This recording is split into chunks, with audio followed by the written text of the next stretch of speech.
ఎంతో మంది గురువులు, మరి ఆధ్యాత్మిక ధర్మ భక్తులు, మహిళామ తల్లులు అందరూ కూడా, ఈ చుట్టుపక్కల ఉన్న భక్తులు కూడా, వీరందరూ కూడా ఈ కార్యక్రమంలో పాల్గొని మీ జన్మ సార్థకమైందనేది ఒక విధంగా చెప్పుకోవాలి. ఇంత మహోన్నతమైన కార్యక్రమం మన ఇంటి దగ్గర జరుగుతున్నా, మన చుట్టుపక్కల జరుగుతున్నా కూడా చాలా గొప్ప విషయం. భగవద్బంధువులందరూ కూడా మీరు మైకుల ద్వారా విన్నా కూడా మనకి ఏదో ఆ నాదం మన చెవిలో పడ్డప్పుడు ఆ పుణ్యఫలం వేరేలా ఉంటుంది. కాబట్టి మన హైందవ సంస్కృతి సాంప్రదాయాలకి, మన సనాతన హిందూ ధర్మానికి మీరందరూ సేవకులుగా, ధర్మానికి నాయకులుగా, సమాజానికి సేవకులుగా మీరందరూ కూడా ఉండగలగడం చాలా గొప్ప విషయం. ఎందుకంటే ఈ యొక్క కార్యక్రమాన్ని అంకుటిత దీక్షతో మరి పూర్ణానంద నాయన గారు వారి యొక్క దంపతులు 3 రోజులుగా మరి వారింటికి 20 మంది అంటే భక్తులు సింపుల్ గా 3 రోజుల నుంచి వాళ్ళ ఇంట్లో నిద్ర చేయడం జరుగుతుంది. అమ్మ వాళ్ళు కూడా ఎంతో ఓపికతో ఈ యొక్క సనాతన హైందవ సంస్కృతి సాంప్రదాయానికి ఒక మర్రి వృక్షంలాగా వారు నిలవటం, ఆ వృక్షం కింద ఎంతో మంది భక్తులు కూడా సేవ తీర్చి వారి భావతాపత్రయాన్ని ఈ రకంగా మరి దూర ప్రాంతాల నుంచి కూడా మేము ఎక్కడో తిరుగురాళ్ళ దగ్గర నుంచి కూడా పాల్గొనడం అంటే చాలా గొప్ప విషయం. మా అదృష్టంగా భావించుకుంటూ మీరందరూ కూడా ప్రతి ఒక్కరు ఈ కార్యక్రమంలో ఏదో చెప్పుకున్నాం వెళ్ళామనేది కాదు. మీ జీవిత పరమార్థం తెలియాలంటే మనం అసలు ఎందుకు ఈ భూమిపై మానవ జన్మ ధరించాలంటే ఏదో ఇన్నాం వెళ్ళామనేది కాదు. ఈనాడు వేల కోట్ల ఆస్తులున్న ఎంతో మంది దుఃఖ సాగరంలో మానవుడు అతలాగతులు అవుతున్న టైంలో మరి యొక్క మన చెట్టు, మన సాంప్రదాయాలు, మన ఋషులు, మన పుట్టలు, మన యజ్ఞాలు, మహోన్నతమైన భారతదేశంలో మనం జన్మించటం ఒక గొప్ప పుణ్యవరంగా ప్రతి మానవుడు ఈనాడు మరి ఒక 80 ఏళ్ళ వయసు వచ్చిన వాళ్ళు ఎక్కువ ఈ యొక్క కార్యక్రమాల్లో ఉన్నారంటే పాపం వాళ్ళంటే ఎంత తక్కువ మంది ఈ విధానంలో ఉండి పేటల మీద కూడా వాళ్ళు కూర్చొని కూడా వాళ్ళు ఈ యొక్క పుణ్యఫలాన్ని పొందారంటే ఇంకా యువకులు కూడా ముందుకు రావాలి. ఈనాడు మనం పని ఒకటి చేస్తున్నాం, ఫలితం ఒకటి కోరుతున్నాం. యువకులు కూడా ఈ యొక్క కార్యక్రమాలపై మన కుటుంబానికి ఒక 80% చేసుకుని 20% సమాజానికి సేవ చేసే విధంగా ఉండాలి. ఈ రోజు అయ్యగారిని చూస్తే చాలా ఆనందం వేస్తుంది. వాళ్ళు సుబ్రహ్మణ్యం అయ్యగారు, మరి అయ్యగారి పాత్ర కూడా మేము అనేక గ్రామాలు మన ధర్మ ప్రచారంలో తిరుగుతున్నప్పుడు కూడా మాకు కొంతమంది ఆణిముత్యాలు అంటే అయ్యగారిని కనపడ్డప్పుడు మేము నిర్మోహమాటంగా చెప్తాం, మీ పాత్ర చాలా అవసరం ఆయన. గతంలో అంటే మేము పుట్టక ముందు బహుశా 100 ఏళ్ళ అవతల కూడా కొంత వివక్షతకి మానవుడు భక్తులు వివక్షత వల్ల ఈనాడు కొంత అప్పుడు కొన్ని జరిగి అవన్నీ మళ్ళీ సరిదిద్దుకోవటం కోసం అయ్యవాళ్ళు కూడా వాళ్ళు ఎంతో బాగా అప్పులు చేర్చుకొని ఈనాడు ఈ గురు పరంపరలో వారు ఓపికగా కూర్చొని చేశారంటే నాకు చాలా ఆనందం వేసింది. అందుకే ఏం పేరు అయ్యారు అని ఇందాక అడగాలి. సుబ్రహ్మణ్యం, సాక్షాత్ సుబ్రహ్మణ్య స్వామి లాగే వారి జన్మ కూడా నిజంగానే వచ్చినందుకు, బ్రాహ్మణ కులంలో జన్మించినందుకు ఈ గురువులలో కలిసి చేయటం అనేది చాలా గొప్ప విషయం. ఎంతో మంది మైకు తీసుకోవడం వల్లే తారతమ్యం లేని భావనలు అందరం చెప్తాం, కానీ ఆచరించడానికి వచ్చేసరికి మన పీఠాధిపతులు, మఠాధిపతులు ప్రతి ఒక్కరు కూడా వాళ్ళ ఆచారాలు, వ్యవహారాలు వేరుగా ఏదో ఒక విధానాలుగా చూస్తూ ఉంటారు. కానీ భగవంతుడు సర్వాంతర్యామి అని నమ్మిన వాడు, ప్రతి ఒక్కరిలోనే దైవం చూడగలిగిన వారు, ఆ శ్రీకృష్ణ పరమాత్ముడు చెప్పినట్టు కనీసం 10% కూడా లేరు. అందరూ కాకపోతే ఆ 10%లోకి చేరాలంటే మనం దానం, ధర్మం, ఇలాంటి అన్నప్రసాదాలు ఇవన్నీ చేసుకుంటూ ఈ రోజు 80 ఏళ్ల వయసులో మరి అమ్మ ఈ యొక్క కార్యక్రమాన్ని మరి నాయన గంటాపదంగా మైకులో చెప్పారు. బంగారపు గాజులు కుటుంబానికి ఒకసారి ఆలోచించండి మిత్రులారా, భగవత్ బంధువులారా. ఏదో వచ్చాం మన పుణ్యం కోసం యజ్ఞం చేసుకున్నాం, మన పాత్ర అయిపోయింది, నేను నా గ్రామానికి వెళ్తాను, మీరు మీ గ్రామానికి వెళ్ళిపోతారు. కానీ ఈ యొక్క ఉద్దేశాన్ని గమనించండి, ఏ కొద్ది మందో ఆలోచించండి. మన జీవితాల వైపు రంగరించుకుంటే మన సుఖం శాంతితో ఖచ్చితంగా ఈ రోజు కష్టంతో ఉన్నట్టు అనిపించచ్చు. కానీ భగవంతుడికి చేసింది మన తాత ముత్తాతల కాలం నుంచి కూడా ఏదో ఒక పుణ్యఫలం మన కుటుంబాన్ని కాపాడి అందులో కుటుంబంలో ఒకరు ఖచ్చితంగా అభివృద్ధి ఆ కుటుంబానికి పేరు తెస్తాడు, ఆ వంశానికి పేరు తెస్తాడు. కాకపోతే మనం పుట్టినట్టు చెయ్యాలి. ముందు ఒక వ్యాపారం చేస్తే మనిషి ఎలా పెట్టుబడి పెట్టుకుంటున్నాడు, ఆధ్యాత్మిక సాధనలో కూడా దానం, ధర్మం, దైవం పట్ల, సాటి మనిషి పట్ల ముఖ్యంగా మైకుల ద్వారా అందరూ నేను మీరు అందరూ కూడా మనకు తెలిసిన జ్ఞానం ఊరుకోక అది జ్ఞానం అనేది కూడా అనేది కాదు. ఆ కళను ప్రచురింపజేయాలనేది తాపత్రయంతో చెప్తాం.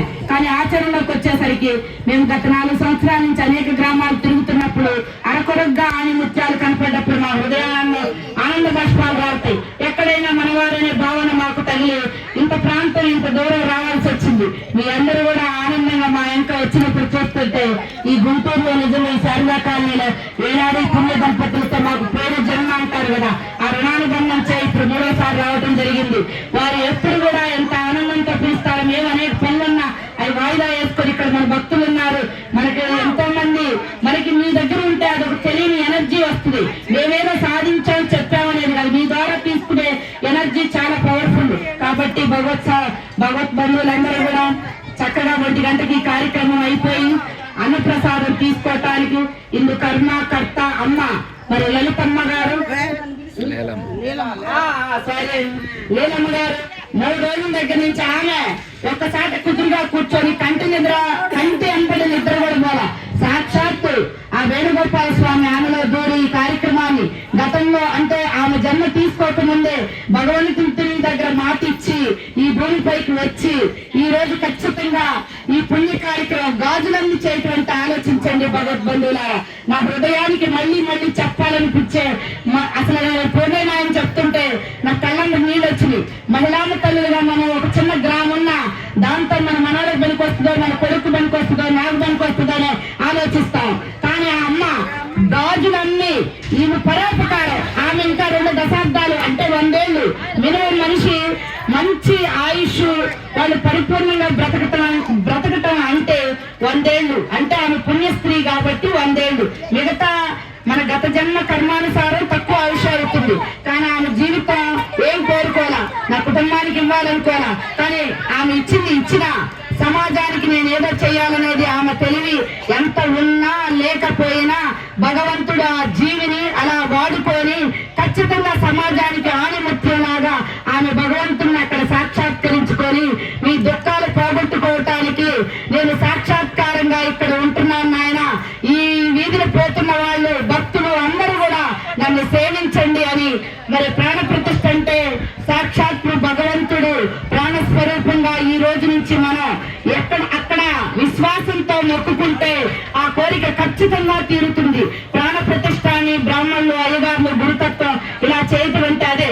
అందరి నమ్మకాన్ని సజీవంగా ఈ రోజు నుంచి దేవుడు ఇక్కడ ఉన్నాడు. బాధలో దారిని పోతున్నా ఆగి మీరు ఒక్క క్షణం స్వామి పాదాలు తాకితే మీ యొక్క జన్మ సార్థకం అయింది, మీ దుఃఖం తీరిపోతుందనేది ఆ స్వామి ఈ కాలనీలో 6వ లైన్లో వెలుగొందుతూ ఎంతో మంది భక్తులకి ఆయన సృష్టించిన వాళ్ళు ఈ మానవ జాతి భూమిపై వచ్చింది అంటే ఆయన అనుగ్రహంతోనే వచ్చింది. వచ్చిన కర్మలు కూడా ఆయన అనుగ్రహంతోనే కొంతమంది కోటిస్తులుగా, కొంతమంది భేదవాళ్ళలాగా పుట్టడం అనేది మన చేతుల్లో లేదు, భగవత్ సంకల్పం చేత. ఈ రోజు అమ్మ ఇంత మంచి మహోన్నతమైన కార్యక్రమం చేసి జన హృదయాల్లో నిలిచిపోయింది కదా. తర్వాత ఆమె ఖచ్చితంగా ఏ సీఎం పిఎం లాగా ఖచ్చితంగా పుట్టి దీని గ్యారెంటీ.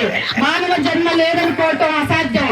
మన అమెరికా వెళ్తే మేము 7 సముద్రాలు దాటి విమానంలో అక్కడికి వెళ్ళి దిగినప్పుడు నేను నా స్వామి వారు ఇద్దరం కూడా మాకు వచ్చిన ఆలోచన, మాకు విండో సీట్ పక్కనే స్వామి చూస్తా కూడా ఇంత మేఘాలే కిందగా ఉన్నాయి, విమానం పైన వెళ్తుంది అంటే మా జీవితంలో చిన్నప్పుడు చూడటమే కానీ విమానం ఎక్కుతామనే అదృష్టం కూడా మాకు తెలియదు.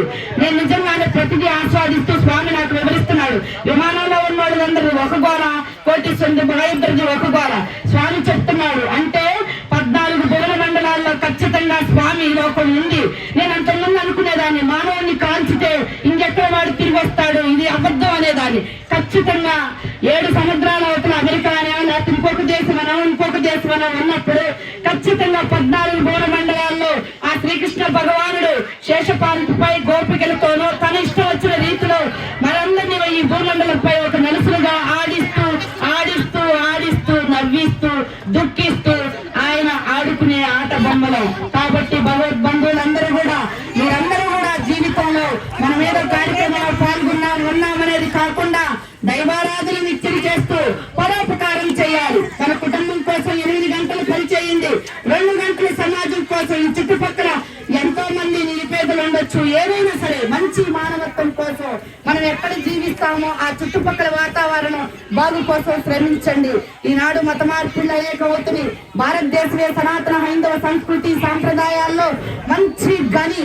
భారతదేశం చాలా గొప్ప భూమి.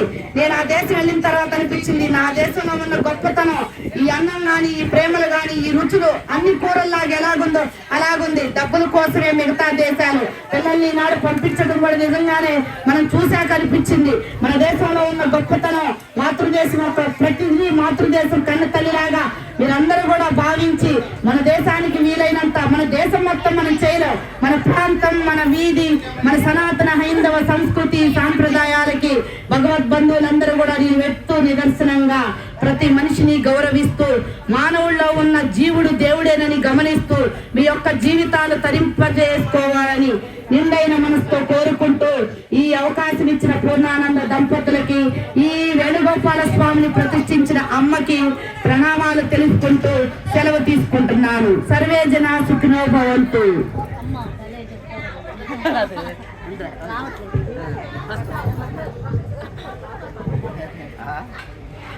Ayun